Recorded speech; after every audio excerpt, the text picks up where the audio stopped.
घ्यायची आहे किंवा एकेकीचं झाल्यावर सांगायचं आहे? ग्रुप मध्ये सांगितलेलं आहे ना. हा, म्हणजे मला फक्त नावच घ्यायची आहे ना, की आता असं आहे, आता कोण आहे वगैरे. नाही, दोघीच जणी आहेत, बाकी कोणी नाहीये. बरं, चालेल चालेल. हा हा.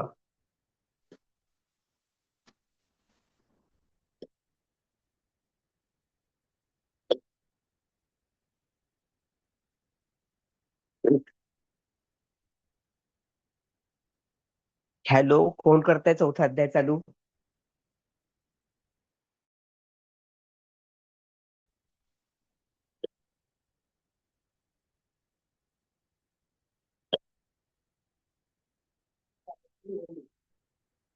तर काही ते बरं. काल लिस्ट मध्ये कोणाचं नाव होतं?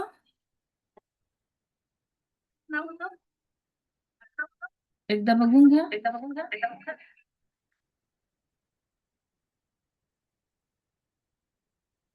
आजचे अध्याय वाचणार कोण? अध्याय वाचणार आहे? स्वाती देशमुख. हा, आणि अजून?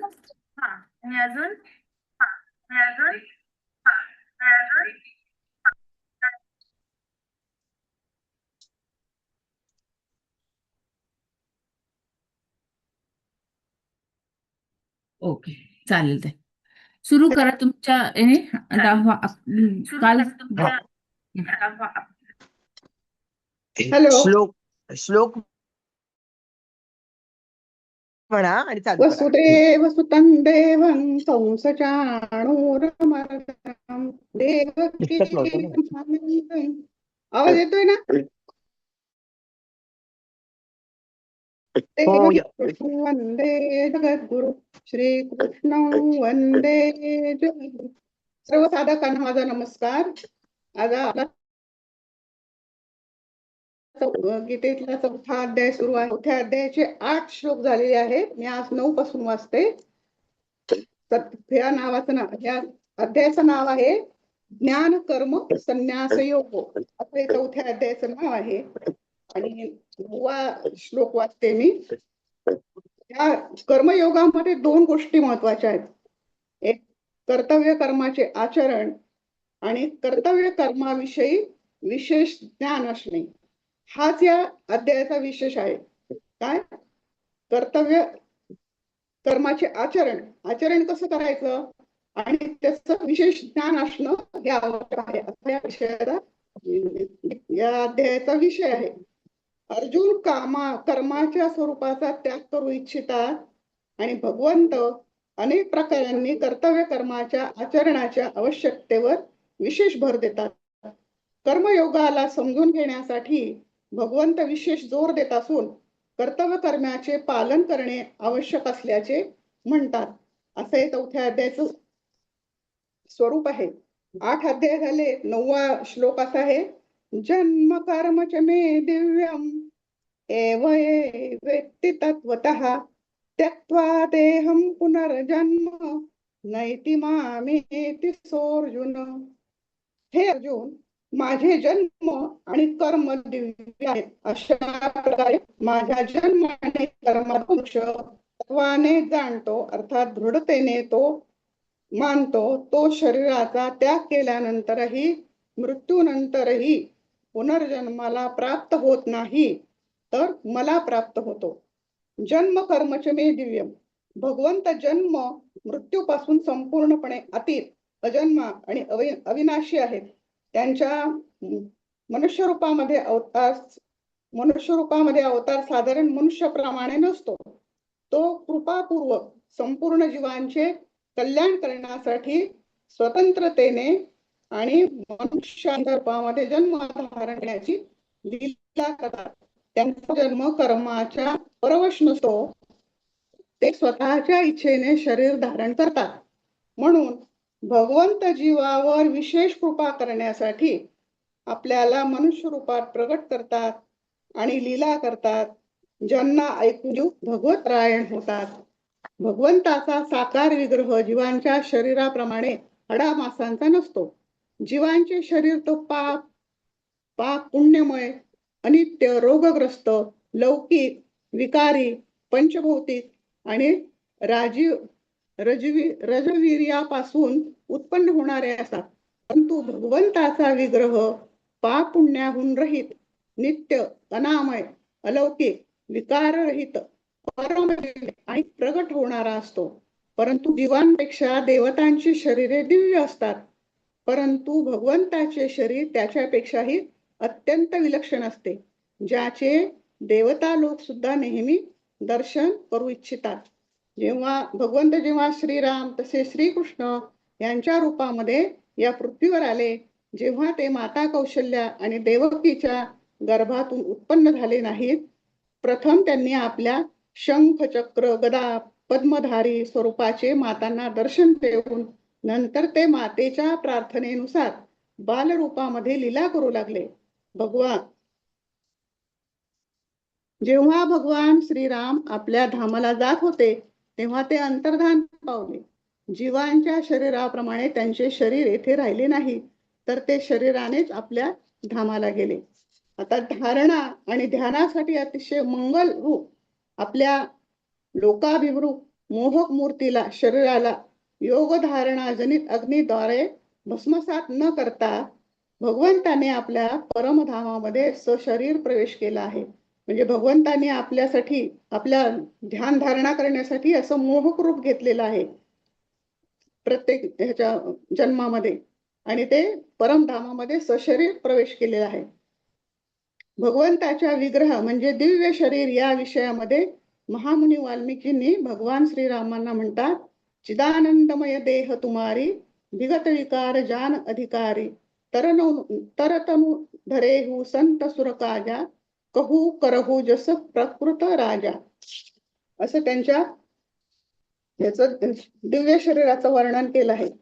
प्रणाम केल्यानंतरही ज्या कमलनेत्र भगवंताचे चरण कमल परागाला लागलेल्या तुळशी मंजिरीच्या वायूने त्याच्या नासिका रंध्रांमध्ये प्रवेश करून त्या अक्षर परमात्म्याच्या ठिकाणी नित्य स्थित राहणाऱ्या त्या ज्ञानी महात्म्याचे देखील मन आणि शरीर प्रफुल्लित केले आहे.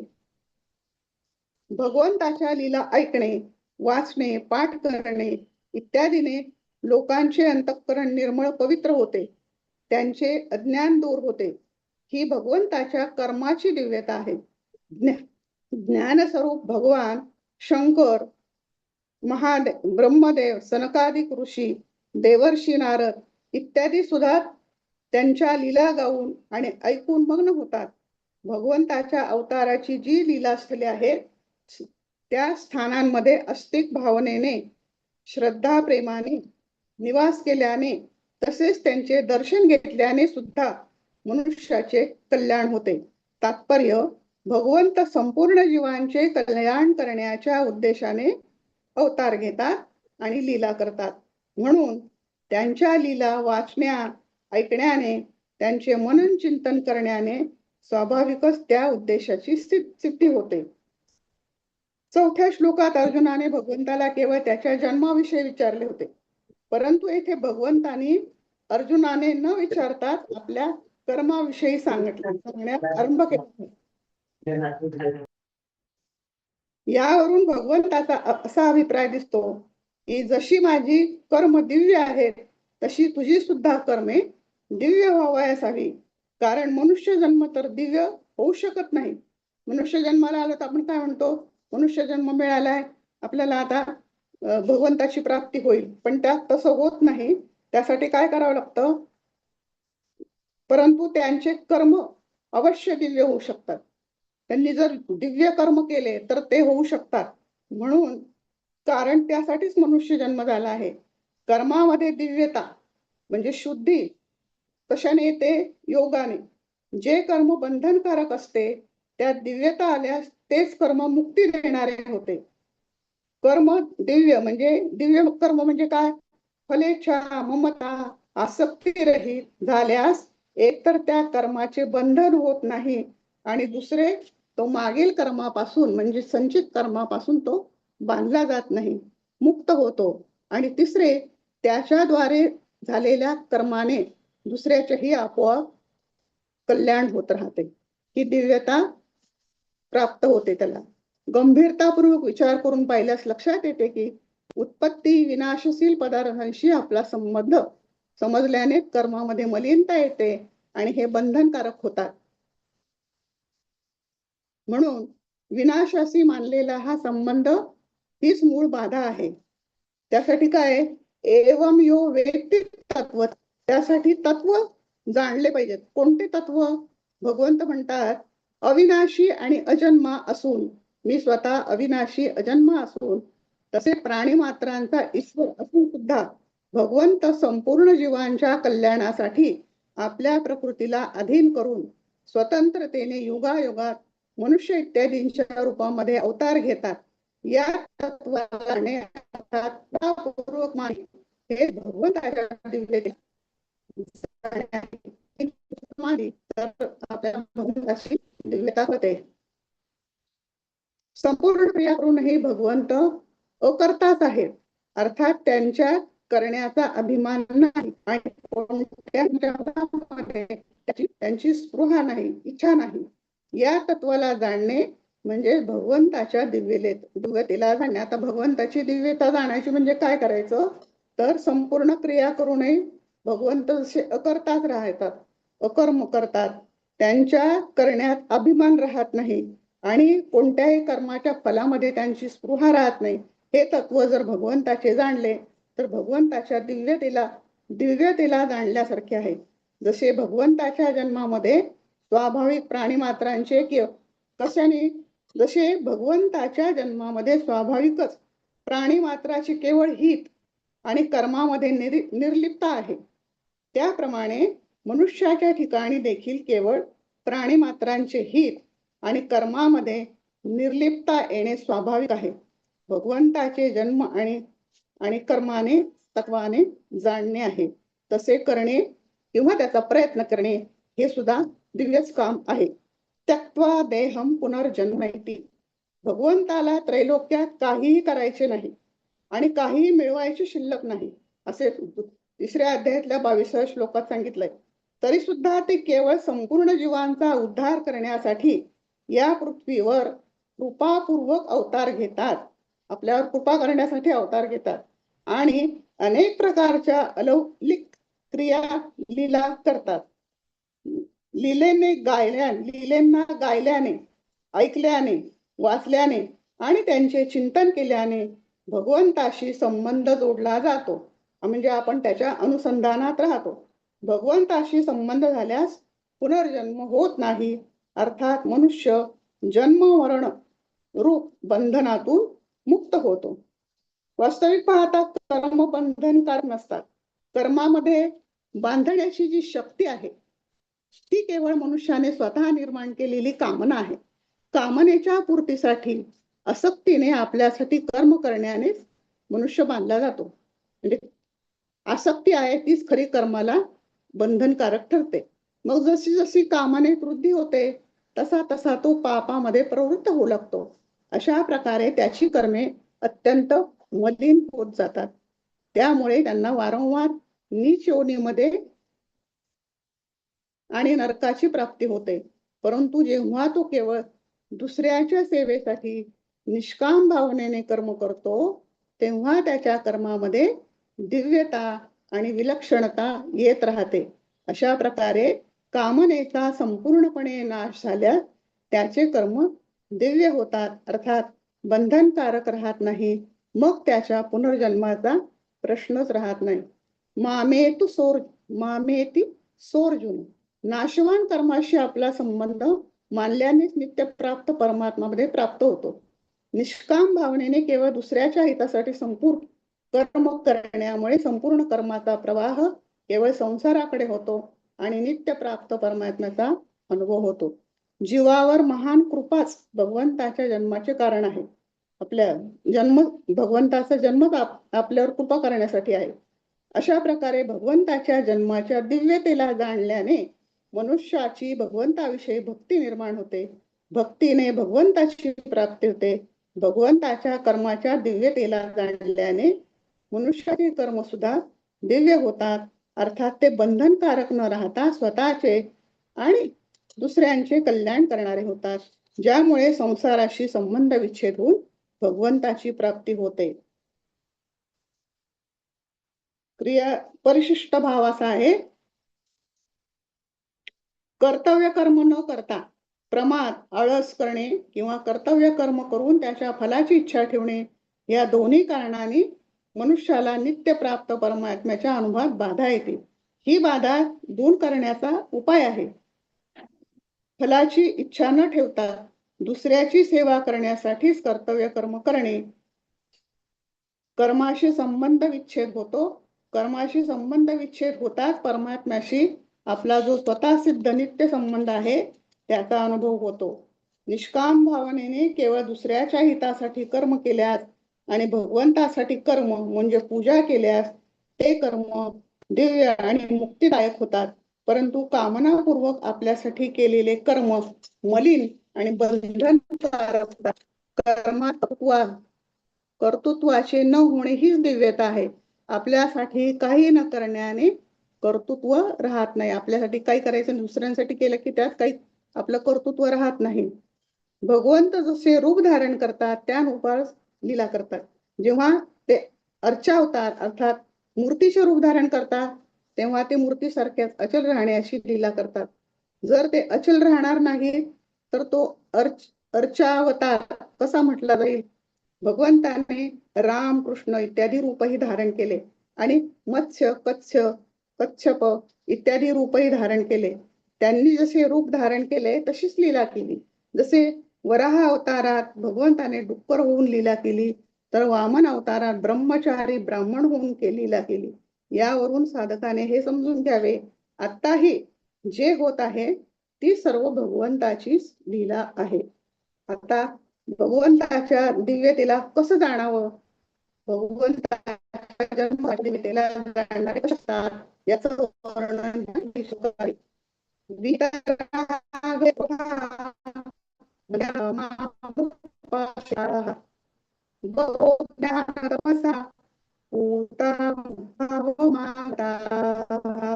आसक्ती, भय आणि क्रोध यापासून या संपूर्णपणे रहित माझ्या स्वरूपात तल्लीन माझाच आश्रय घेतलेले ज्ञान स्वरूप तपाने पवित्र झालेले पुष्कळशे भक्त माझ्या स्वरूपाला प्राप्त झाले आहे.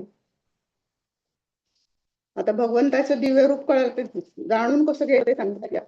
मी धर्माचे रक्षण वस्तूसाठी लोक पुष्कळ योनीत अवतार धारण करून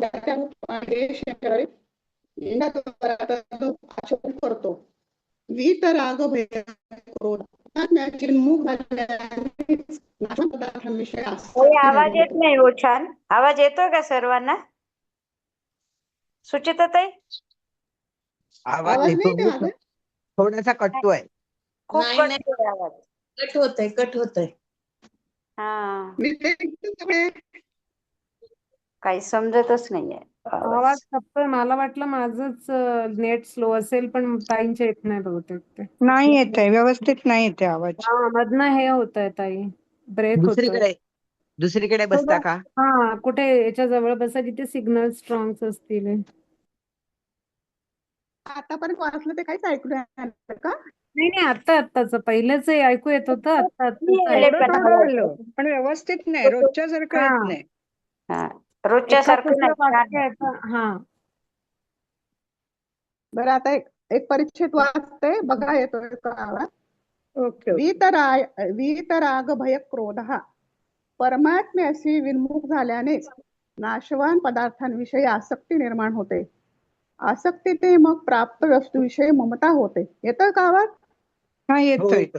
येतोय. आता थोडं यायला लागलं, मगाच पेक्षा चांगलं. बरं आहे ना. आणि वीतराग भय क्रोधा परमात्म्याशी विन्मुख झाल्यानेच नाशवंत पदार्थांविषयी आसक्ती निर्माण होते. आसक्तीने प्राप्त वस्तूविषयी ममता होते आणि अप्राप्य वस्तूविषयी कामना उत्पन्न होते. आसक्ती म्हणजे प्रिय असणाऱ्या पदार्थांची प्राप्ती झाल्यावर लोभ निर्माण होतो. लोभातून त्यातून त्याची प्राप्ती झाल्यास क्रोध उत्पन्न होतो.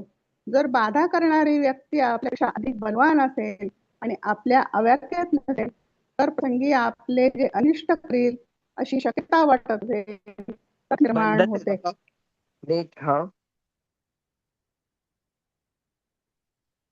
आवाज बोला तुम्ही, म्हणजे कळेल आवाज येतोय का. बोला बोला.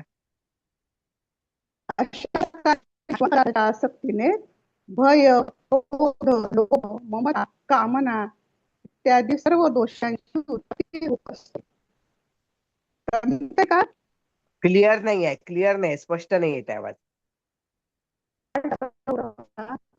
एकदम समोर बसलेली. दुसरं कोण आपल्याला सांगा?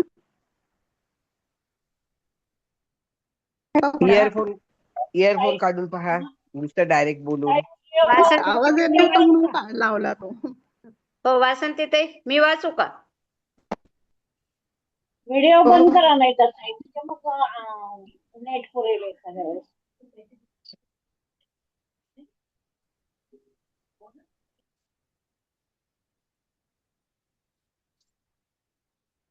ताई हेडफोन काढून बघा, होऊ शकतं त्याच्यामुळेही प्रॉब्लेम असेल. काही वेळा हेडफोनमुळे पण आवाज डिस्टर्ब होतो. सुरू करा, म्हणजे कळेल की आवाज येतोय का. हो ताई, बरोबर.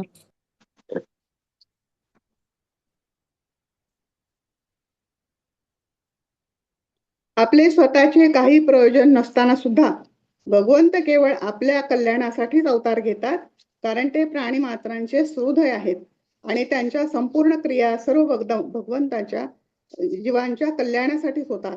अशा प्रकारे भगवंताच्या परम सुहृदय विषयी दृढ विश्वास झाल्यावर भगवंताविषयी आकर्षण निर्माण होते.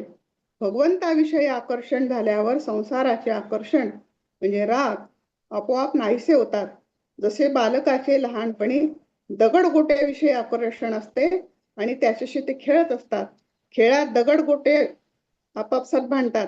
एक म्हणतो हा माझा आहे, दुसरा म्हणतो हा माझा आहे. अशा प्रकारे रस्त्यावर पडलेल्या गोट्यांविषयीचे त्यांना महत्व वाटते. परंतु जेव्हा ते मोठे मोठे होत जातात तेव्हा त्यांचे दगडगोट्यांविषयीचे आकर्षण समाप्त होत जाते. येतोय का आता ताई? हो बरोबर आहे, बोला बोला. ताई आता येतोय. येतोय बघ. येतोय, आता येतोय ताई. हा. मनमया म्हणजे भगवंताचा जन्म आणि कर्माच्या दिव्यतेला तत्वाने जाणल्याने मनुष्याची भगवंताविषयी प्रियता निर्माण होते. प्रियता झाल्याने तर भगवंताला शरण जातात आणि शरण झाल्याने ते स्वतः मनमया अर्थात भगवन्मय होतात. सांसारिक भोगाविषयी आकर्षण असणारी माणसे सांसारिक कामनेमध्ये तन्मय होतात. कामात्मनः आणि भगवंताविषयी आकर्षण असणारी माणसे जेव्हा भगवंतामध्ये तन्मय होतात तेव्हा तन्मया ते नित्य निरंतर भगवंतात तल्लीन होतात. त्यांचे विचार, आचरण इत्यादीमध्ये भगवंताचीच मुख्यता राहते. प्रेमाच्या अधिक्यामुळे ते भगवत स्वरूप होतात. जणू त्यांची स्वतःची कोणतीच वेगळी सत्ता नसते. कोणाचा ना कोणाचा आश्रय घेतल्याशिवाय मनुष्य राहूच शकत नाही. भगवंताचा अंश जीव भगवंताशी विमुख होऊन दुसऱ्याचा आश्रय घेतो, पण तो आश्रय टिकत नाही, समाप्त होतो. धनादी नाशवान पदार्थांचा आश्रय पतन करणारा असतो. एवढेच नव्हे तर शुभ कर्म करण्यातही बुद्धीचा, भगवंत प्राप्तीच्या साधनांचा तसेच भोग आणि संग्रहाच्या त्यागाचा आश्रय घेतल्याने सुद्धा भगवंतामध्ये उशीर लागतो, भगवंत प्राप्तीमध्ये उशीर लागतो. जोपर्यंत मनुष्याचा स्व भगवंताच्या आश्रित होत नाही तोपर्यंत त्याची पराधीनता समाप्त होत नाही आणि तो दुःखच भोगत राहतो. जरी ज्ञानयोगामध्ये सांख्यनिष्ठाने मनुष्य पवित्र होऊ शकतो, तरी पण येथे भगवंताचा जन्म आणि कर्माच्या दिव्यतेला तत्वाने जाणण्याने ज्ञान होते. या ज्ञानाने मनुष्य पवित्र होतो, कारण भगवंत पवित्रातील पवित्र आहेत. पवित्राणाम पवित्र. भगवंताचाच अंश असल्याने जीवातही स्वतः स्वाभाविक पवित्रता आहे. ज्ञानमार्गाने सुद्धा मनुष्य अशा प्रकारे भगवंताच्या भावाला प्राप्त होतो. यापूर्वीही पुष्कळ भक्त ज्ञान तपाने पवित्र होऊन भगवंताला प्राप्त झाले आहेत. म्हणून साधकांनी वर्तमान काळात सुद्धा ज्ञान तपाने पवित्र होऊन भगवंताला प्राप्त करून घ्यावे. भगवंताला प्राप्त करण्यात सर्व स्वतंत्र आहेत, कोणीही परतंत्र नाही. कारण मानव शरीरच भगवत प्राप्तीसाठी मिळालेले आहे. येतोय का आवाज? होय. हा. बोला बोला. हा. जन्माच्या दिव्यतेचे तर वर्णन झाले. आता भगवंताच्या कर्माची दिव्यता कशी असते या विषयाला इथून पुढे प्रारंभ होत आहे. तो 11वा श्लोक आहे. ये यथा मां प्रपद्यन्ते तांस तथैव भजाम्यहं मम वर्त्मानुवर्तन्ते मनुष्या पार्थ सर्वशा. हे पृथानंदन, जे भक्त ज्या रीतीने मला शरण येतात मी त्यांना त्याच रीतीने आश्रय देतो. कारण सर्व मनुष्य सर्व प्रकारचे माझ्या मार्गाचे अनुसरण करतात. ये यथा मां प्रपद्यन्ते तांस तथैव भजाम्यहं. भक्त ज्या भावनेने जो संबंध स्वीकारून ज्या पद्धतीने भगवंताला शरण जातो, भगवंतही त्याच भावनेने त्याच संबंधाने त्याच पद्धतीने त्याला आश्रय देतो. जसे भक्त भगवंताला आपला गुरु मानत असेल तर ते श्रेष्ठ गुरु होतात. शिष्य मानत असतील तर श्रेष्ठ शिष्य होतात. माता पिता मानत असतील तर श्रेष्ठ माता पिता होतात. पुत्र मानत असेल तर सर्वश्रेष्ठ पुत्र होतात. भाऊ मानत असेल तर श्रेष्ठ भाऊ होतात. सखा मानत असेल तर श्रेष्ठ सखा होतात. नोकर आमन असेल तर श्रेष्ठ नोकर होतात. भक्त भगवंताविना व्याकुळ होत असतील तर भगवंतही भक्ताविना व्याकुळ होतात. म्हणजे ये यथा मां प्रपद्यन्ते, म्हणजे जसे तुम्ही मला भजता त्याप्रमाणे भगवंत त्यांना अनुभव देतात. अर्जुनाचा भगवान श्रीकृष्णाविषयी सखाभाव होता, तसेच ते त्यांना आपले सारथी करू इच्छित होते. म्हणून भगवंत सखाभावाने त्यांची सारथी झाले. अनंत ब्रह्मांडाचे स्वामी भगवंत असून सुद्धा आपणच निर्माण केलेल्या सामान्य मनुष्यांच्या भावानुसार वर्तन करतात. ही त्यांची केवढी विलक्षण उदारता, केवढी दयाळूपणा आणि आपलेपणा आहे. भगवंत विशेषत्वाने भक्तांसाठीच अवतार घेतात असे या प्रस्तुत प्रकरणावरून सिद्ध होते. भगवंताचे एकट्याने मन लागले नाही, एकट्याला करमले नाही, तर त्याने अनेक रूप प्रगट केले, खेळ खेळू लागले. तसेच भक्तांच्या मनात जेव्हा भगवंताबरोबर खेळ खेळण्याची इच्छा होते तेव्हा भगवंत खेळ खेळण्यासाठी म्हणजे लीला एकोहम बहुस्यामी. भक्त भगवंताशिवाय राहू शकत नाही, तर भगवंतही म्हणजे भक्त राहू शकत नाही, तर भगवंत सुद्धा भक्ताशिवाय राहू शकत नाही. भगवत प्राप्तीसाठी बाधा स्वतः साधक निर्माण करतो. कारण भगवत प्राप्तीसाठी जो समज, सामुग्री, समय आणि सामर्थ्य स्वतःचे समजून त्यांना पूर्ण देत नाही, तर आपल्याजवळ काही शिल्लक ठेवतो. जर त्याने समज इत्यादीने आपले न समजता त्यांना पूर्णपणे दिले तर त्याला लवकर भगवत प्राप्ती होते. कारण ही समज, सामुग्री इत्यादी आपल्या नाहीत, तर भगवंताकडून मिळालेले आहेत, त्या भगवंताच्या आहेत. म्हणून त्यांना आपले समजणे बाधक आहे. साधक स्वतःच भगवंताचा अंश आहे, त्यामुळे स्वतः आपल्याला भगवंतापासून वेगळे मानत नाही.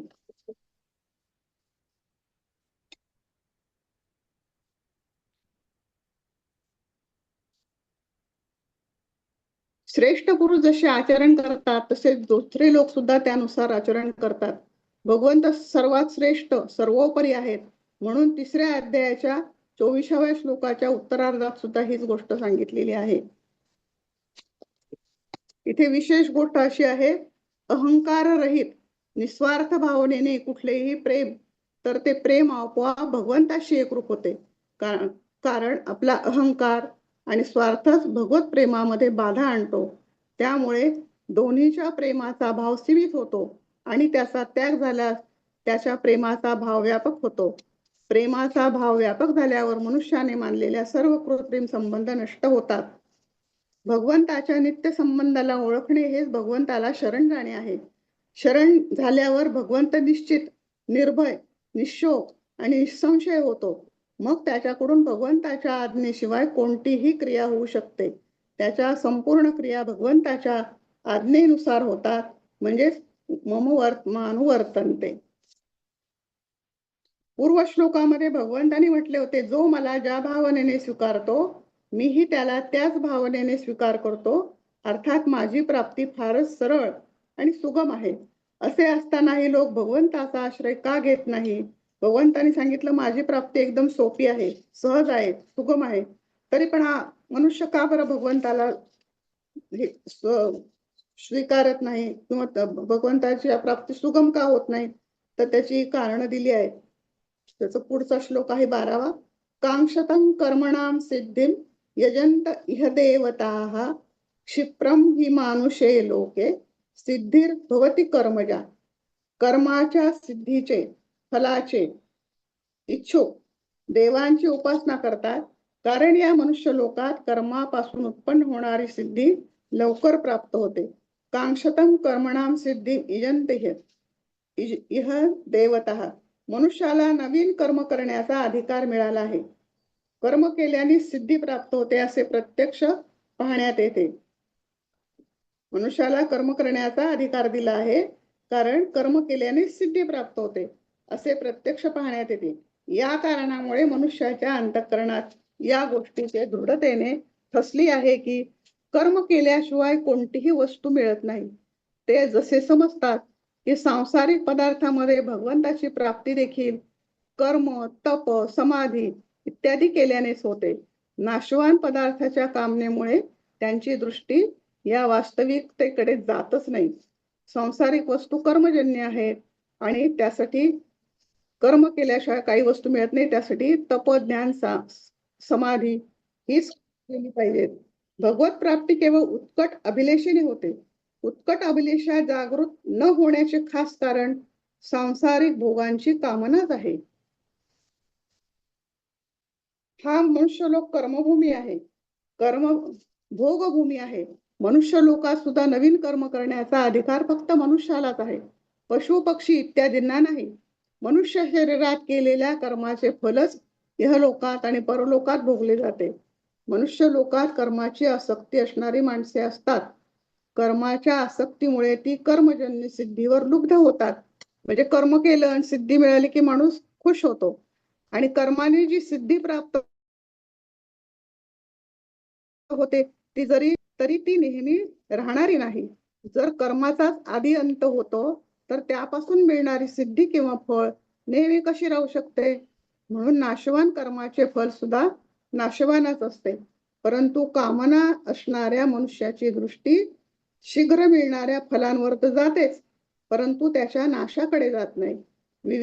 विधीपूर्वक संगोपांग केल्या गेलेल्या कर्माचे फळ देवतांकडून शीघ्र मिळते, परंतु ते देवांनाच शरण जातात आणि त्यांची आराधना करतात.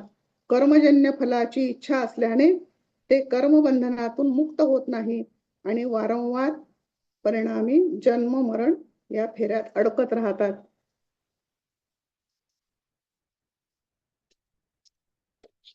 कर्मजन्य सिद्धीची इच्छा ठेवल्यानेच कर्मामध्ये मलिनता येते. म्हणून कर्मामध्ये दिव्यता किंवा पवित्रता कशी येईल हे सांगण्यासाठी आता भगवंता आपल्या कर्माच्या दिव्यतेचे विशेष वर्णन करत आहे. 13 आणि 14 श्लोक आहे. चातुर्वर्ण्यं मया सृष्टं गुणकर्म विभागशः तस्य कर्तारपि मां विद्यत् कर्तारमव्ययम् न मां कर्माणि लिम्पन्ति न मे कर्म फले स्पृहा इति मां योऽभिजानाति कर्मभिर्न स बध्यते. माझ्याद्वारे गुण आणि कर्माच्या विभागानुसार 4 वर्णांची रचना केली गेली आहे.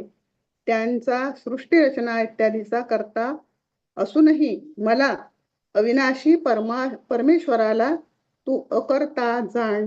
कर्माच्या फलात मला स्पृहा नाही, मला कर्म लिप्त करत नाही. अशा प्रकारे जो मला या तत्वाने जाणतो तो ही कर्माने बांधला जात नाही.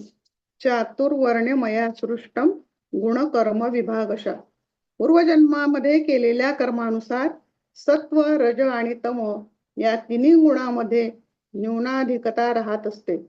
सृष्टी रचनेच्या वेळी ज्या गुण आणि कर्मानुसार भगवंत ब्राह्मण, क्षत्रिय, वैश्य आणि क्षुद्र या 4 वर्णांची रचना करतात मनुष्याव्यतिरिक्त देव, पितर, तिर्यक आणि दुसऱ्या योनींची रचना सुद्धा भगवंत गुण आणि कर्मानुसार करतात. यामध्ये भगवंताची थोडी सुद्धा विषमता नसते. चातुर्वर्ण्यम हे पद संपूर्ण जीवांचे उपलक्षण आहे. याचे तात्पर्य मानवच 4 प्रकारचे नसतात, तर पशु, पक्षी, वृक्ष इत्यादी सुद्धा 4 प्रकारचे. जसे पक्षात कबूतर इत्यादी ब्राह्मण, ससाणा इत्यादी क्षत्रिय, घार इत्यादी वैश्य आणि कावळा इत्यादी क्षुद्र पशु आहेत. त्याचप्रमाणे वृक्षामध्ये पिंपळ इत्यादी ब्राह्मण, कडुलिंब इत्यादी क्षत्रिय, चिंच इत्यादी वैश्य आणि बाभूळ इत्यादी क्षुद्र वृक्ष आहेत. परंतु या ठिकाणी चातुर्वर्ण्य या पदाने माणसांनाच घेतले पाहिजे, कारण सर्व विभागाला माणसाने समजू शकतात आणि त्यानुसार कर्म करू शकतात. कर्म करण्याचा अधिकार फक्त मनुष्यालाच आहे. म्हणजे हे 4 वर्ण पशु पक्ष्यांमध्ये आणि झाडांमध्ये जरी असले तरी फक्त मनुष्यालाच या 4 वर्णांप्रमाणे समजण्याचा आणि कर्म करण्याचा अधिकार आहे. म्हणून इथे मनुष्याचं धरायला पाहिजे. चातुर्वर्ण्याची रचना मी केली, यावरून भगवंताचा हा भाव सुद्धा आहे की एक तर हे माझेच अंश आहेत आणि दुसरे मी प्राणी मात्रांचा सुहृद आहे, म्हणून मी त्यांच्या हिताचेच लक्ष ठेवतो. या विपरीत हे देवांचेही अंश नाहीत आणि सर्व देवांचे सुहृद नाहीत. म्हणून माणसाने आपल्या वर्णानुसार संपूर्ण कर्तव्य कर्माने माझे पूजन करावे.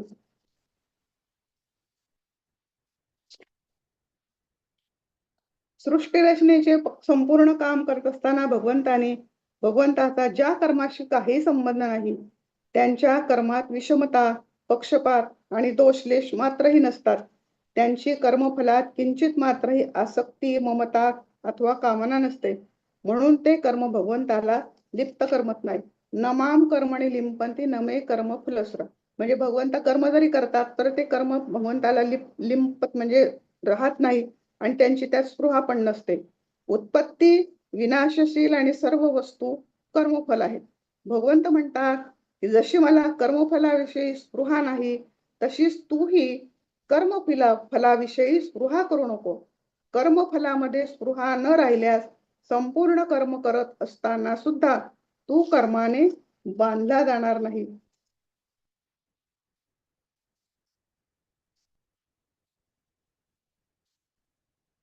कर्मभिर न सबद्धते.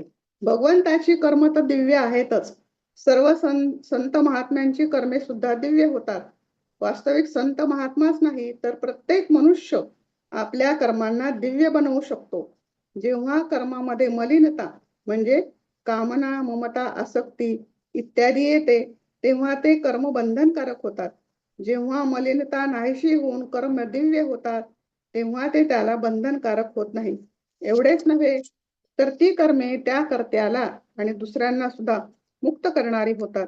आता आपल्या कर्मांना दिव्य बनवण्याचा आणि संसारापासून मिळालेल्या वस्तूंना आपल्यासाठीच न समजता म्हणजे संसाराची आणि संसारासाठीच समजून संसाराच्या सेवेमध्ये लावणं हा सरळ उपाय आहे. म्हणजे आपली जी कर्म दिव्य बनवायची ती संसारापासून जी वस्तू मिळाली आहे ती आपल्यासाठी नाही, ती संसाराच्या सेवेसाठी आहे, दुसऱ्यांसाठी आहे. हाच एक सरळ उपाय आहे. त्यावर विचार केला पाहिजे की आपल्याजवळ जेवढ्या म्हणून बाह्य वस्तू आहेत त्या सर्वांना आपण बरोबर आणले नाही. येताना काही आपण बरोबर आणलं नाही आणि जाऊ तेव्हाही बरोबर काही घेऊन जाणार नाही. त्या असताना त्यांच्यात आपल्या इच्छेनुसार परिवर्तनही करू शकत नाही. आपण पुष्कळ म्हणलो आता मला इतकी संपत्ती पाहिजे अशी मिळू शकत नाही. त्यांना इच्छेनुसार ठेवू शकत नाही. अर्थात त्यांच्यावर आपले अधिपत्य चालत नाही. त्याप्रमाणे जन्मजन्मांतरापासून बरोबर आलेले सूक्ष्म आणि कारण शरीर सुद्धा परिवर्तनशील आणि प्रकृतीचे कार्य आहे. म्हणून त्यांच्याशी सुद्धा आपला संबंध नाही. ज्या वस्तू आपल्यासाठी सुद्धा नाही, कारण त्या वस्तू आपल्यासाठी असत्या तर आणखी मिळवण्याची इच्छा राहिली नसती. असे असतानाही त्या वस्तूंना आपले आणि आपल्यासाठी समजणे ही केवढी मोठी चूक आहे. त्या वस्तूंमध्ये जो आपलेपणा दिसतो तो केवळ वास्तविक दृष्टीने त्याचा काही उपयोग करण्यासाठी आहे, त्याच्यावर आपला अधिकार गाजवण्यासाठी नाही. आपल्याला ज्या वस्तू मिळाल्या त्याचा उपयोग दुसऱ्यांसाठी करण्यासाठी आहे, त्याच्यावर अधिकार गाजवण्यासाठी नाही. सेवा करण्यासाठी सर्व आपले आहेत, पण सेवा घेण्यासाठी कोणी आपले नाही. आपण सर्वांची सेवा करायची, दुसऱ्यांची सेवा घ्यायची नाही. संसाराची तर गोष्ट सोडा, भगवंत सुद्धा घेण्यासाठी आपले नाहीत. अर्थात भगवंतापासूनही काही घ्यावयाचे नाही, तर स्वतः आपल्यालाच भगवंत समर्पित व्हायचे आहे. भगवंताकडून पण काही अपेक्षित करायचं नाही, उलट सर्व काही भगवंताला समर्पित करायचं. हे जे शरीर, संपत्ती, काय जे दिलं असेल, हे सगळं भगवंता तुझं आहे, तुला समर्पण करायचं. कारण जी वस्तू आपल्याला हवी आहे आणि आपल्या हिताची आहे, ती भगवंतानी पूर्वीच आपल्याला न मागताच देऊन ठेवलेली आहे आणि पुष्कळ दिली आहे, काही कमी नाही. आपली आवश्यकता जेवढी भगवंताला समजते तेवढी आपणही समजू शकत नाही. कारण भगवंताची उदारता अपार आहे. त्यांच्या दृष्टीने आपली सहज तर फार अल्प आहे. म्हणून त्यांच्याकडून मागण्याची काही आवश्यकता आहे. जे काही आपल्याला मिळाले त्याचाच आपल्याला सदुपयोग करायचा आहे. वस्तूंना आपली आणि आपल्यासाठी न समजता निष्काम भावनेने दुसऱ्याच्या हितासाठी लावणे हाच वस्तूंचा सदुपयोग आहे. त्यामुळे कर्म आणि पदार्थांशी संबंध विच्छेद होतो आणि महान आनंद स्वरूप परमात्म्याचा अनुभव येतो. पूर्वी श्लोकात आपले उदाहरण देऊन आता पुढील श्लोकात भगवंत मुमुक्षु पुरुषांचे उदाहरण समोर ठेवून अर्जुनाला निष्काम भावनेने आपले कर्तव्य करण्याची आज्ञा देतात. वाचू का ताई? 15वा अध्याय सुरू, 15वा अध्याय. वैजंती ताई, एक 15 पूर्ण करा, मग बाकीचे दुसरे वाचतील. बर चालेल. हा, 15वा श्लोक आहे. हो, पूर्वीच्या पूर्ण करा. पूर्वीच्या श्लोकात आपले उदाहरण देऊन आणि आता पुढील श्लोकात भगवंत मुमुक्षु पुरुषांची उदाहरणे समोर ठेवून अर्जुनाला निष्काम भावनेने आपले कर्तव्य करण्याची आज्ञा देतात. आता भगवंत आज्ञा देतात, तू कर्तव्य कर्म कर. एवं ज्ञात्वा कृतं कर्म पूर्वैरपि मुमुक्षुभिः कुरु कर्म एव तस्मात् पूर्वकालाच्या मुमुक्षूंनीही अशा प्रकारे जाणून कर्म केले आहेत, म्हणून तू पूर्वजांद्वारा नेहमी केल्या जाणाऱ्या कर्मांनाच म्हणजे त्यांच्या प्रमाणेच कर, असे अर्जुनाला भगवंत सांगतायत. की तू पूर्वीच्या पण मुमुक्षूंनी जे काही कर्म केले तेच तू कर. म्हणजे पूर्वीच्या लोकांनी जे युद्ध केलं, हे मिळवले यश, त्याप्रमाणेच तू युद्ध कर. व्याख्या: एवं ज्ञात्वा कृतं कर्म पूर्वैरपि मुमुक्षुभिः. अर्जुन मुमुक्षी होता, अर्थात आपले कल्याण करू इच्छित होते, परंतु युद्ध रूपाने प्राप्त झालेल्या आपल्या कर्तव्य कर्माला करण्यात त्यांना आपले कल्याणच दिसत नव्हते, तर ते त्याला घोर कर्म समजून त्याचा त्याग करू इच्छित होते. म्हणून भगवंत अर्जुनाला पूर्व काळच्या मुमुक्षु पुरुषांची उदाहरणे देत आहेत की त्यांनी सुद्धा आपापल्या कर्तव्य कर्माचे पालन करून आपले कल्याण करून घेतलेले आहे.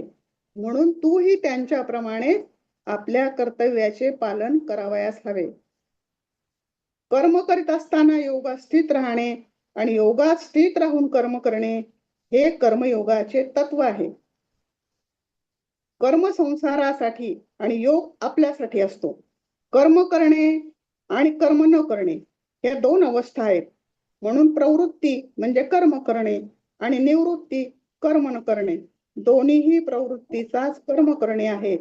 प्रवृत्ती आणि निवृत्ती या दोन्हीहून पलीकडे जाणे योग्य आहे. जी पूर्णपणे निवृत्ती आहे ती पूर्ण निवृत्ती कोणती अवस्था नव्हे, म्हणजे ती काही दुसरी अवस्था नाहीये. प्रवृत्ती आणि निवृत्ती. 14व्या श्लोकात भगवंतांनी म्हटले आहे, कर्मफलात माझी स्पृहा नाही, म्हणून मला कर्म बंधनकारक होत नाही. जो मनुष्य कर्म करण्याच्या या विद्येला म्हणजे कर्मयोगाला जाणून फलेच्छाचा त्याग करून कर्म करतो, तो सुद्धा कर्माने बांधला जात नाही. कारण फलेच्छेमुळेच मनुष्य कर्मबंधनात सापडतो. फले सक्तो निबध्यते. जर मनुष्य आपल्या सुखभोगासाठी धन, मान, प्रतिष्ठा, स्वर्ग इत्यादींच्या प्राप्तीसाठी कर्म करतो, तर ते कर्म त्याला बंधनकारक होतात. परंतु त्याचा उद्देश उत्पत्ती विनाशशील संसार नसेल तर तो संसाराशी संबंध विच्छेद करण्यासाठी निस्वार्थ सेवेच्या भावनेने केवळ दुसऱ्यांच्या हितासाठी कर्म करत असेल तर ते त्याला बंधनकारक होत नाही. कारण दुसऱ्यासाठी कर्म केल्याने कर्माचा प्रवाह संसाराकडे होतो. त्यामुळे कर्माशी संबंध समाप्त होतो आणि फलेच्छा न राहिल्याने संबंध निर्माण होत नाही. कुरुकर्मैव तस्मात्त्वं पूर्वतरम कृतम या पदांनी भगवंत अर्जुनाला आज्ञा करत आहेत. तू मुमुक्षु आहेस म्हणून जसे पूर्वीच्या इतर मुमुक्षूंनी लोकहितार्थ कर्मे केली आहेत तसे तू सुद्धा संसाराच्या हितासाठी कर्मे कर. शरीर इंद्रिये मन बुद्धी इत्यादी कर्मांची सर्व सामुग्री आपल्यापासून भिन्न तसे संसारापासून अभिन्न आहेत. ती संसाराचीच आहे आणि संसाराच्या सेवेसाठीच मिळालेली आहे. तिला आपले समजून आपल्यासाठी कर्म करण्याने कर्माचा संबंध आपल्याशी होतो. जेव्हा संपूर्ण कर्म दुसऱ्यांच्या हितासाठीच केले जातात तेव्हा कर्माचा संबंध आपल्याशी राहत नाही. कर्माचा संपूर्णपणे संबंध विच्छेद झाल्यास तो योग अर्थात परमात्म्याशी म्हणजे नित्य सिद्ध संबंधाशी अनुभव होतो जो पूर्वीपासूनच आहे. कर्तृत्वाभिमान आणि फलेच्छारहित होऊन सृष्टी रचना आणि इत्यादी कर्म केल्याने ते कर्म मला बंधनकारक होत नाही असं भगवंत सांगतायत. येथे भगवंत म्हणतात मुमुक्षूंनीही त्याचप्रमाणे कर्तृत्वाभिमान आणि फलेच्छा यांचा त्याग करून कर्म केले पाहिजे. कारण कर्तृत्वाभिमान आणि फलेच्छा झाल्यास कर्म बंधनकारक होतात आणि तूही त्याच रीतीने कर्म कर. ज्ञानयोगात प्रथम कर्तृत्वाभिमानाचा त्याग केला जातो, मग फलेच्छाचा त्याग आपोआप होतो. कर्मयोगात मात्र प्रथम फलेच्छाचा त्याग करावा लागतो आणि मग कर्तृत्वाभिमानाचा त्याग सुगमतेने होतो. 15 झाले? हो पूर्ण झालं 15? हो चालेल. एक ऐकू आलं का नंतरच? आलं, ऐकू आलं. बरं मी आता याचं वाचू का? गोश्वारा थोडा की कोणी वाचताय? या आतापर्यंत जे आता आपले 15 श्लोक झाले. हॅलो, येतोय का आवाज? येतोय ताई, येतोय येतोय. आवाज. हा येतोय तर ताई, वाचा तुम्ही. आतापर्यंत ऐकतो आम्ही. हा. वाचा.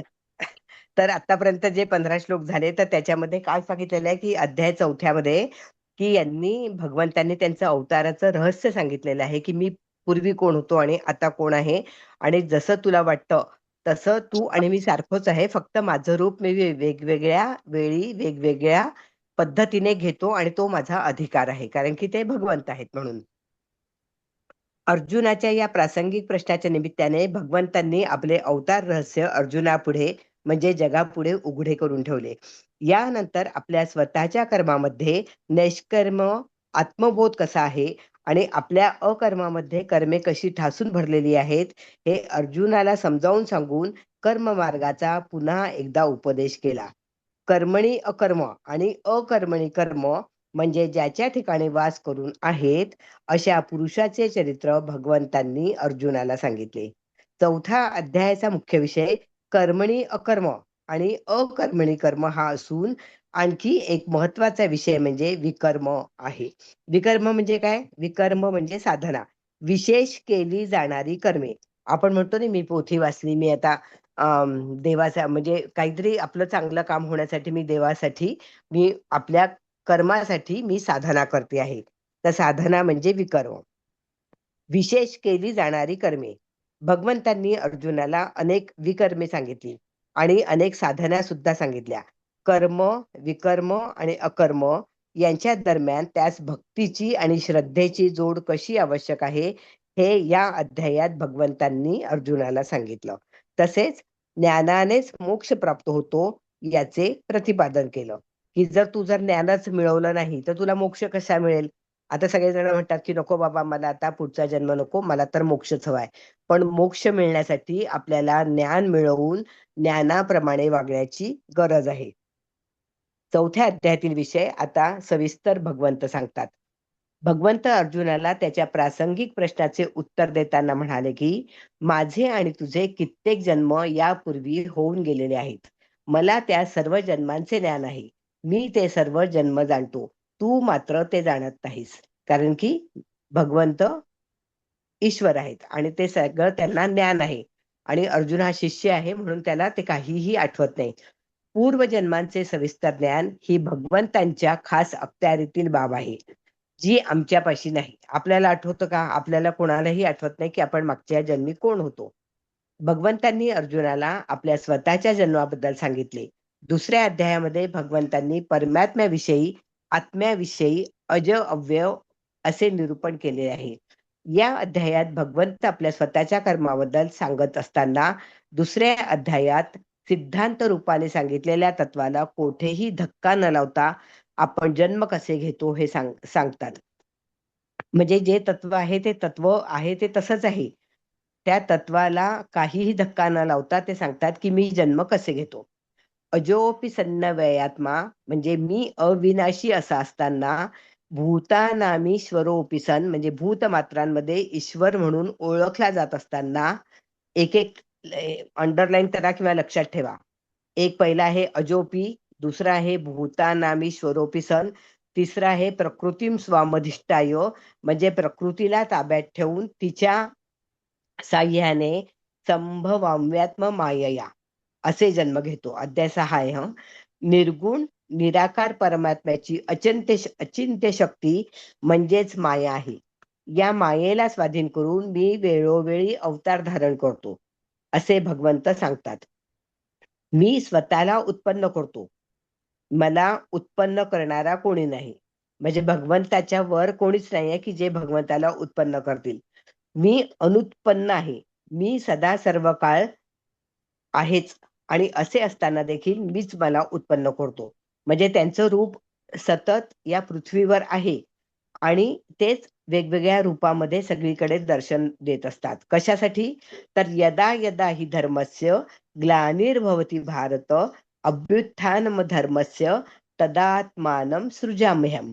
जेव्हा जेव्हा धर्माला ग्लानी येते, धर्मापेक्षा अधर्म श्रेष्ठ झाला आहे की काय असं भासायला लागतं, तेव्हा अधर्माला दूर सारून परत धर्माची प्रतिष्ठापना करण्यासाठी मी जन्म घेतो.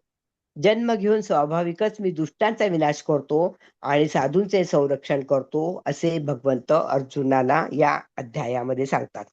आता सध्या कलियुग चालू आहे. खूप वेगवेगळे प्रकार सगळीकडे चालू असतात.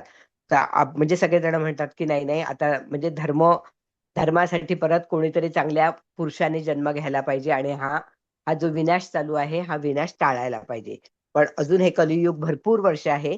त्याच्यामुळे हे युग संपल्यानंतरच परत त्याच्यामध्ये बदल होईल. ज्या कारणाकरता अधर्म धर्मापेक्षा भारी ठरायला लागतो ती कारणे मी उखडून टाकतो. म्हणजे वाईट गोष्टी मी उखडून टाकतो, नाहीशी करतो आणि परत धर्माची संस्थापना करतो. काळाची महती अशी आहे की एकदा अधर्म बाजूला सारला तरी कालांतराने अधर्म पुन्हा वाढतो. त्यामुळे मी पुन्हा जन्म घेतो आणि धर्म संस्थापनाचे कार्य करतो. यातील साधूंचे संरक्षण, धर्म संस्थापना, सज्जनांना अभय देणे आणि सज्जनांना धर्म मार्गावरून वेगाने चालायला लावणे या गोष्टी भगवंत अवतार रूपाने नसतात तर तेव्हा भगवत स्वरूप असे संत असतात. म्हणजे आपण म्हणतो ना की या संतांमुळे खूप लोक नामस्मरणाला लागले. जसं गोंदवलेकर महाराजांचं आपण सतत म्हणतो, स्वामी समर्थांचं म्हणतो. तर कधी कधी भगवंत हे संतांच्या रूपात येतात आणि धर्माचे रक्षण करतात आणि धर्मानुसार वागायला सगळ्यांना उत्साह देतात. पण जे दुष्कृती आहेत आणि त्यांचा विनाश करण्यासाठी अवतार घेऊन शस्त्र हातात घेणे हे केवळ भगवंतांचे विशेष कार्य आहे, संतांचे नाही. म्हणजे देव आणि संत याच्यामध्ये काय फरक आहे असं मला विचारलं होतं की नाही. तर देवांना खूप वेगवेगळे युद्ध करावे लागले पण संतांना युद्ध नाही करता येत. संत फक्त त्यांच्या बोलण्याने, त्यांच्या भाषणाने आणि त्यांच्या कीर्तनातून आपल्याला समजावून सांगतात. संत दुर्जनांच्या नाशाकरता हातात शस्त्र घेत नाहीत, ते प्रेमाने सर्वांच्या परिवर्तनासाठी झडतात. संत जे प्रेमाने दुर्जनांमध्ये परिवर्तन घडवतात ते कार्यही भगवंतांचेच आहे. म्हणजे देवाप्रमाणेच ते कार्य करतात. पण हे प्रेमाने दुर्जनांच्या अज्ञानाचा नाश करण्याचे काम ही ईश्वराने संतांना देऊ केलेली मिराशीच म्हणावी लागेल. म्हणजे देवानीच संतांना हे काम दिलेलं आहे की तुमचं काम आहे की तुम्ही समाज सुधारला पाहिजे किंवा समाजाची उन्नती केली पाहिजे. भगवंतांचे अव्यय स्वरूपातून आपल्या अचिंत्य शक्तीला मायेला स्वाधीन ठेवून जन्म घेणे. म्हणजे भगवंत काय करतात, आपलं जे आणि अव्यय स्वरूप आहे त्यातून आपल्या अचिंत्य शक्तीला मायेला स्वाधीन ठेवून ते जन्म घेतात. दुष्टांचा विनाश करून साधूंचे संरक्षण करतात. धर्माची पुनर्स्थापना करतात आणि या कारणासाठी युगायुगात परत परत जन्माला येणे यातील सर्वच कर्मे दिव्य आहेत. असा लोकविलक्षण जन्म ही दिव्य व अवतार कार्यातील कर्म ही दिव्यच आहे. आता आपण मला वाटतं 10वा श्लोक वाचला ना, दिव्य कर्म, तर त्याचं हे अर्थ आहे. अजन्मा असताना घेतलेला जन्म. ताई बोला. ते सारखा आवाज यायलाय. अजन्मा असताना घेतलेला जन्म दिव्यच म्हणायला पाहिजे. तसेच नैष्कर्म्य आत्मबोधात राहून जगताच्या कल्याणासाठी केलेली कर्मे ही दिव्यच म्हटली पाहिजेत. अशी दिव्य जन्मकर्मे जाणणेही कठीण आहे. ज्यांची आसक्ती, भय व क्रोध नाहीसे झाले आहेत, ज्यांना स्वरूप विषयक ज्ञान झाले आहे, अनन्य प्रेमाने ज्यांनी परमात्म्याशी एकरूपता साधलेली आहे, तसेच परमात्म्याचा आधार घेतलेला आहे, असे ज्ञानरूप यज्ञात पवित्र झालेले महापुरुषच भगवत अवताराची दिव्य जन्मकर्मे जाणू शकतात.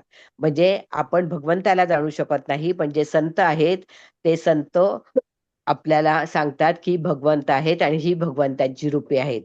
तर संतांनी ज्ञान प्राप्त केलेले आहेत म्हणून संत आपल्याला ईश्वराच्या गोष्टी सांगतात, कारण की त्यांनी ज्ञान घेतलेलं आहे. अशा ज्ञानी पुरुषांना मृत्यू उपरांत परत जन्माला येणे घडत नाही. म्हणजे एक संत झाल्यानंतर परत तसेच दुसरे संत येतील तर ते शक्य नाही. ते देहत्यागानंतरही मुक्तच होतात, म्हणजे त्यांना परत जन्म प्राप्त होत नाही. ते माझ्या भावाला प्राप्त होतात, म्हणजे ते ईश्वराला प्राप्त होतात. अर्थात भगवंत म्हणतात, जे मला ज्या भावाने बसतात त्यांना मीही त्याच भावाने बसतो व त्यांच्या भजनाप्रमाणेच त्यांना प्राप्त होतो. म्हणजे जे माझ्यावर प्रेम करतात, जे माझ्यावर विश्वास ठेवतात, जे सत्कर्म करतात, त्यांना मीही तसेच प्रेम देतो आणि त्यांची कर्तव्य जाणून घेतो. ते जसे भजन करतात त्याचप्रमाणे मी त्यांना प्राप्त होतो. मनुष्य मात्र कसेही झाले तरी माझ्याच मार्गाचे अनुसरण करतात. या मनुष्य लोकात कर्मफळाची इच्छा करणारे लोक माझ्या ऐवजी देवतांची पूजा करतात. त्यांना कर्मापासून मिळणारी सिद्धी हवी असते असे भगवंत सांगतात. आता मनुष्य जन्म आहे तर मनुष्य जन्म काय म्हणतो की नाही, मी हे काम केलं की माझं काम झालं की मी देवासाठी हे पोथी वाचेल, नारळ फोडेल, नारळांचा हार करेल, कारण की आपल्याला कर्मफळाची इच्छा आहे. म्हणून आपण जास्त ज्ञान प्राप्त करण्यापेक्षा देवाला काही काही कबूल करतो. भगवंतांचे कर्मणी अकर्म व अकर्मणी कर्म कसे आहे, मी जन्म कसा घेतो, केव्हा घेतो आणि माझ्या जन्माचे कर्तव्य काय, हे सांगितल्यानंतर भगवंत परत मूळ विषयाकडे सांगतात. कर्म करताना आपली अकर्म आत्मदशा कशी आहे याचे दिग्दर्शन भगवंत अर्जुनाला करतात. भगवंत अर्जुनाला सांगतात, चातुर्वर्ण्यम मया सृष्टं गुणकर्म विभागशः तस्य कर्तारमपि मां विद्य कर्तारमव्ययम्.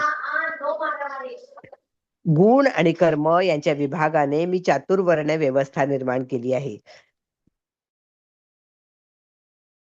मी त्याचा करता असतो, अकर्ता आहे असं जाण. कारण मी माझे अव्ययत्व आणि अकर्तृत्व बोध न सोडता हे सर्व करतो. मी जीवाच्याच कर्माची फळे जीवाला देतो, पण फळ देणारा मी असल्यामुळे मी करतो असे तू म्हणू मध्ये शकतो. कोणाचा तरी आवाज येतोय. हो ना, त्या हिचाच येतोय मला वाटतं, शोभाचा. वस्तुतः जीवाच्या पूर्वकर्माप्रमाणे जीवाला कर्मफळ मिळत असल्यामुळे मी माझे अकर्तृत्व कदापि सोडत नाही. माझ्या केवळ अधिष्ठानावर ही व्यवस्था करते. म्हणजे भगवंत आहे आणि भगवंताचं अधिष्ठान आहे म्हणून सर्व कर्तव्य, सर्व काम सगळं घडत आहे. कर्म जीवांचेच व गुणही जीवांचेच असतात आणि त्यानुसार जीवाला न्याय मिळत असतो. पण हे सर्व माझ्या अधिष्ठानावर होत असल्यामुळे एका तऱ्हेने मी करताही आहे आणि एका तऱ्हेने मी करताही नाही. म्हणजे आपण म्हणतो ना की भगवंताची कृपा आहे, भगवंतानेच माझ्यासाठी कोणाला तरी पाठवलं, माझं काम करून दिलं, भगवंतांनी मला वाचवलं, मला तशी इच्छा दिली. म्हणून म्हणजे भगवंत करता पण आहे आणि ते एका तऱ्हेने म्हटलं तर ते अकर्ताही आहे. अशा रीतीने भगवंत अर्जुनाला म्हणतात की कर्म करून सुद्धा जर कर्माचे बंधकत्व म्हणजे मी केलं हे जर केले गेले तर त्याच कर्माचे अकर्म होते. म्हणजे मीपणा केला तर ते जे कर्म केलेलं आहे ते काय होतं? अकर्म होतं. आत्म्याचे लक्षण तो न करणारा असे असल्यामुळे तो आत्मस्वरूपाच्या ठिकाणी राहून कर्म करतो. म्हणजे की आपण मी केलं की त्याला आपल्याला 0 मार्क मिळतात कारण की त्याचं अकर्म होतं. एवैन्यात्व कृतं कर्म पूर्वैरपि मुमुक्षुभिः कुरु कर्मेव तस्मात् त्वं पूर्वे पूर्वतरं कृतं. भगवंत म्हणतात कर्मातील अकर्मदशा व अकर्मातील कर्माचे गुपित पूर्वीच्या मुमुक्षूंनी असेच जाणले होते. परत वाचते. भगवंत म्हणतात कर्मातील अकर्मदशा व अकर्मातील कर्माचे गुपित पूर्वीच्या मुमुक्षूंनी असेच जाणले होते व वाट्याला आलेली कर्मे त्यांनी केली होती. म्हणून हे अर्जुना तू देखील पूर्वीच्या परमार्थीयांकडे गेली तशीच कर्मे कर. म्हणजे जसे लोक पूर्वी वागत होते त्याच पद्धतीने तू कर्म कर. कर्मणी अकर्म आणि अकर्मणी कर्माचा उपदेश म्हणजे काय ते आता नीट समजून घेऊ. भगवंतांनी अर्जुनाला थेट उपदेश करायला सुरुवात केली की तू आता कर्म, विकर्म आणि अकर्म हे सगळं नीट समजून घे. कारण या बाबतीत मोठमोठे विद्वान पंडित देखील मोहित होतात. वाचुनी मूर्खाची गोठी कायसी येथ मोहने गा क्रांतदर्शी म्हणून आता तेची परियसी सांगेन तुझं. माऊलींनी अध्याय 4 88व्या ओवीमध्ये हे म्हटलंय. आता कर्म आणि अकर्म म्हणजे काय? कोणते कर्म करावे, कोणते कर्म करू नये याबद्दल जाणकार हे सुद्धा मोहित होतात. कारण की प्रसिद्धीसाठी वेळ आली किंवा 4 लोक आपलं नावं घेतील असं लक्षात आलं की व्यक्ती कोणतं कर्म करायचं आणि कोणतं कर्म करू नये या बाबतीत मोहित होतात. कर्माची गती अत्यंत गहन आहे. ती तू जाणून घे. कर्म म्हणजे काय हे सुद्धा तू जाणून घे. आता जाणून घे म्हटल्यानंतर आपल्याला असं वाटतं की भगवंत कर्म म्हणजे काय हे आपल्याला सांगतील. पण भगवंतांना असं म्हणायचं आहे की आतापर्यंत 3ऱ्या अध्यायामध्ये तुला जो उपदेश केला आणि 4थ्या अध्यायामध्ये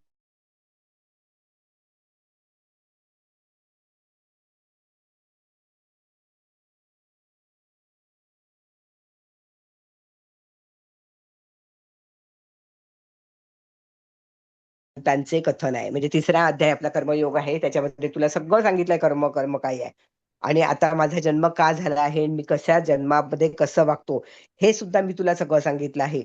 तर तू आता स्वतः ठरव आणि तू जाणून घे की कर्म म्हणजे काय असतं. कर्म म्हणजे नियत कर्म, यज्ञ प्रित्यर्थ केले जाणारे कर्म, मी आणि माझे काढून घेतलेले कर्म, भगवत अर्पण बुद्धीने केलेले कर्म, अभिनिवेश विवर्जित होऊन केलेले कर्म या सर्वांना कर्म म्हणतात. कर्मणो ह्यपि बोध्यव्यंच विकर्मणः. विकर्म म्हणजे काय हे तू समजून घे आणि अकर्मणश्च बोध्यव्यं म्हणजे अकर्म काय हे सुद्धा तू जाणून घे. गहना कर्मणो गतीही, कर्माची गती मोठी आहे आणि ती गूढ आहे. अकर्म म्हणजे कर्म सोडणे असा अर्थ नसून आत्म्याचा स्वभाव कर्म न करण्याचा आहे. म्हणून तू आत्मरूप आहेस हे जाणून बाहेर कर्म चालू असताना देखील आत्मबोधात राहणे. क्वचित प्रसंगी ज्ञानी पुरुषांचा देखील कर्म करणे किंवा न करणे याविषयी गोंधळ होऊ शकतो. म्हणजे कर्म करायचं, अकर्म म्हणजे कर्म सोडणे म्हणजे कर्म करायचं असं नाही, तर आत्म्याचा स्वभाव कर्म न करण्याचा आहे. आणि आपण कोण आहे? आत्मरूप आहे. म्हणजे तू स्वतःला जाणून घे की आत्मा तुझ्यामध्ये आहे आणि आत्मा आपण बाहेर कर्म करत असलो तरी पण आपण आत्मरूपामध्ये राहून हे करायचं की नाही, मी काही करत नाहीये, भगवंत माझ्याकडून ही कर्म करून घेत असतात. क्वचित प्रसंगी ज्ञानीपुरुषांचा देखील कर्म करणे न करणे याविषयी गोंधळ होत असतो. जेव्हा विवक्षित वेळ येते तेव्हा ज्ञानीपुरुष सुद्धा कर्माचा त्याग करायला निघतो. कर्माचा त्याग कर्म करण्यावर अथवा न करण्यावर अवलंबून नसून आपल्या कर्तव्य भावनेवर अवलंबून आहे, हे तू समजून घे. म्हणजे आपली भावना कशी आहे, स्वार्थी आहे का की निस्वार्थी भावना आहे, समाजाप्रती आपल्याला काम करायचं आहे, हे सगळं समजवून कर्तव्य केल्यानंतर त्याप्रमाणे आपण आपली वागणूक ठेवायची, असं भगवंत सांगतात. कर्म याचा अर्थ बोधाने केली जाणारी स्वधर्माचरणाची कर्मे आहेत. ज्या कर्मांनी आत्मबोध प्राप्त होतो अशी अथवा या बोधात राहून केलेली जाणारी कर्मे म्हणजेच कर्म आहे, असे भगवंत अर्जुनाला सांगतात. विकर्म म्हणजे साधनेची कर्म. कर्माला चित्त शुद्धीकारक अशा मानसिक कर्मांची जोड देणे. विकर्म म्हणजे साधना, जी आपण साधना करत असतो भगवंत प्राप्ती करण्यासाठी किंवा ध्यान करण्यासाठी, तर तेव्हा जी कामं करतो तर त्याला विकर्म असे म्हणतात. आता हे 17 श्लोकापर्यंत आपलं थोडक्यात असा अर्थ मी वाचला. कोणाला काही कळलं नाही कळलं का की हे खूप गोंधळात टाकणार आहे. कर्म, विकर्म, अकर्म, आणि याच्यावर प्रश्न नेहमी येतो. कोणाला वाचायचं आहे का अजून बाकीचे काही श्लोक वगैरे, 1-2 वगैरे? कोणाचं नाव होतं अजून? नाही, आता आपण 2-2च घेतो आहोत. अच्छा, तर दुसरं तर मीच वाचलं, म्हणजे मीच पुष्कळ 10 मिनिटं घेतले. हरकत नाही ना, हरकत नाही. हा, ते मी इथे होती, माझ्याकडे पुस्तक होतं माधवानंदांचं, मकरंदनाथांचं. अच्छा. तर त्याच्यामुळे मला त्याच्यात एवढं वाचायला आणि सोपं होतं हे पुस्तक कर्मावर, म्हणून मला ते मिळालं. मग तर आपले किती आज 15 झाले. हो, थांबूयात मग आपण इथेच आता. हो, चालेल. शेवटची प्रार्थना घेतात आहे का त्या ताई? मगाशी त्यांनी वाचलं. स्वातीताई का? तुम्ही घ्या ना, हरकत नाही, तुम्ही घ्या. योगेशं सच्चिदानंदम. माझ्या समोर काहीच नाही आणि मला तर खूप दिवसांनी आठवणाने. घे तू, घे, मला काही आठवणार नाही. घ्या शरयू. म्हणा. धर्म संस्थापकं वीरं कृष्णं वंदे जगत् श्रीकृष्णं वंदे सद्गुरुं. जय श्रीकृष्ण. जय श्रीकृष्ण ताई सर्वांना. ताई खूप छान वाचलं तुम्ही. उद्या कोण वाचणार आहे? उद्या कोणाचं कोणाचं नाव आहे? तू आहे का उद्या शरयू? तू वाचणार? कोणी आलं नव्हतं का? नाही ताई, मी गावाला चालले उद्या.